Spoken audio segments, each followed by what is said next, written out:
Boros, you're useless. I can kick your ass any day of the week. You're objectively the worst color pair in Commander. No, Sultai, please. I'll show you one day. I hoped for a good fight when I saw Munda ambush later, but then you gave me a commander who gets weaker whenever an opponent loses. I hoped for a good fight when Depala had so much sheer card advantage, but then I laughed when I saw a 5-mana commander that encouraged yourself to spread yourself thin against all opponents at once. I was thinking you might redeem yourself once you turned Aura's greatest weaknesses into its strength with Tiana, and then you utterly failed to give me any hope with Dragon and Night Tribal. But Dragon and Night Tribal, those are bad enough on their own and complete mess together. You can't redeem yourself, Boros. Maybe I can't, but Feather can! Feather?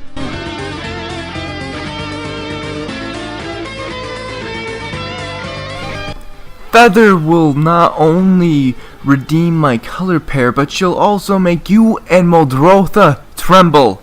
Don't make me laugh. Feather, it's 3 mana. 4. What? A Boros commander that costs less than 5. What is this sorcery? Anyways, a 3 mana 3/4 flyer, double white, 1 red, for a legendary angel.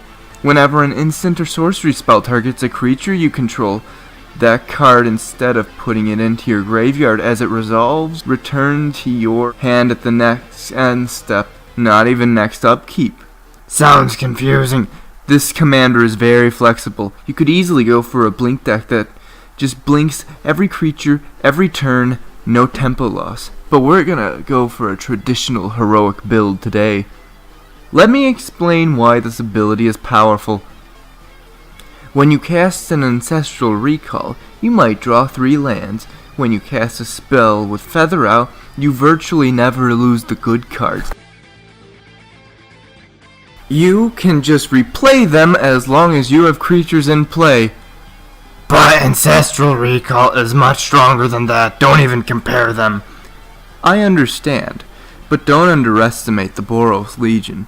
How about we'll build the deck in a simple way. Some targeted cantrips and some heroic creatures. As a general outline, of course. I don't like going too simple. Cards such as Monastery Mentor and Akroan Crusader are the best for the deck, as more targets are absolutely invaluable for a multitude of reasons, which we'll get to, and the +1/+1 counters are the worst due to the Blink sub-theme being anti-synergistic. Non-heroic cards also benefit no matter who is being targeted. Blink cards are integrated with some of the more subtle enter the battlefield synergy, such as cards like Goblin Dark Dwellers, able to replay an instant or sorcery card from the graveyard, perhaps earlier than Feather entered the battlefield, or maybe when she left. Given Feather has a replacement effect for the exile clause, when Goblin Dark Dwellers card gets exiled through Dark Dwellers effect, I'm not entirely sure on this, but I believe if you choose to have Feather's effect replace the Dark Dwellers effect and have it return to your hand instead of exiled permanently, I believe that's how it works, but I'm not entirely sure. It's a replacement effect, but I'm not sure if it replaces the graveyard or the graveyard is something that just happens to be a part of the effect itself and it's replacing the normal spell cast. If so, if it is affecting the spell cast itself, that means these things can't really be countered as easily as it'll just return back to your hand. I mean, you do have to choose targets as you cast as well, which comes before counter spells. I'm Sultai and even I'm confused. Also, most of the instant and sorcery spells in the decks are in fact cantrips. So in addition to losing 0 card advantage thanks to Feather, you also gain some card advantage with them each time. The fact that they go to your hand just means you can do this for the rest of the game, or at least as long as Feather is alive. Or you can use a simple combat trick for some cantripping damage. and they can turn into overrun staple to shamanic revelations in terms of power, but we'll get to that later.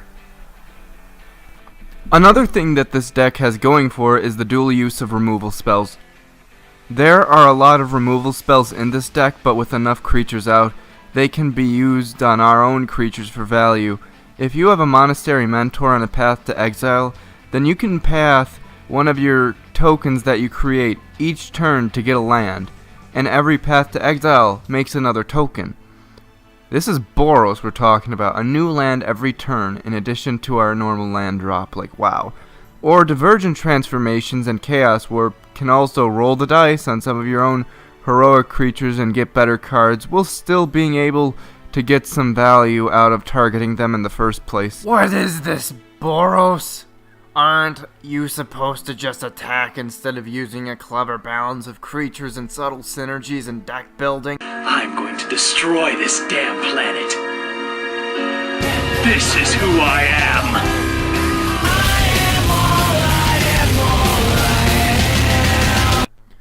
The greatest synergy in all this deck is Zada and Mirror Winged Dragon. Most of these cards in this deck are quite mana efficient, and these cards are near the top of the curve, but they're here for a reason. You have an army, and then you play a cantripping spell on one of them. A measly Shelter. This allows your army to be protected by spells of a chosen color and be unblockable by the chosen color and draw a card for each creature you control. Then you don't even lose this card, it comes back to your hand, so you don't have to worry about drawing into a similar targeted cantrip. This returns to your hand at the beginning of the next end step, so you could have some creatures untapped, play the spell again, your creatures block most of the attacking creatures undamaged, and you draw a card for each creature you control again. Jesus, that's terrifying. Knowing you, Boros, I guess you packed in some board wipes, including Blasphemous Act, which, if you give your creatures protection from red, it doesn't affect you. I see your plebeian little Sultai gears in your brain are finally moving.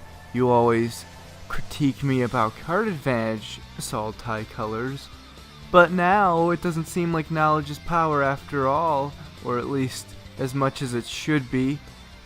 Maybe I'm the one with all the knowledge, as, even without my commander, we can still do an alright job with Sunforger, Isochron Scepter, and other backup cards found in this deck.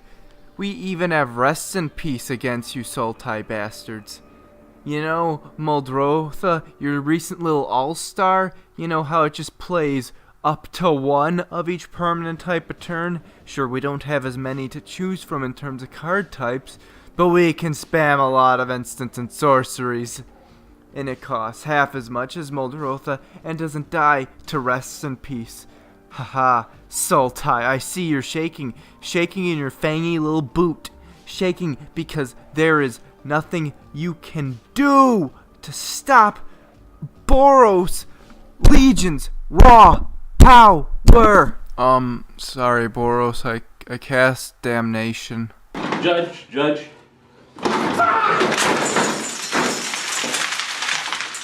Fuck this game! Fuck you! So I win, right?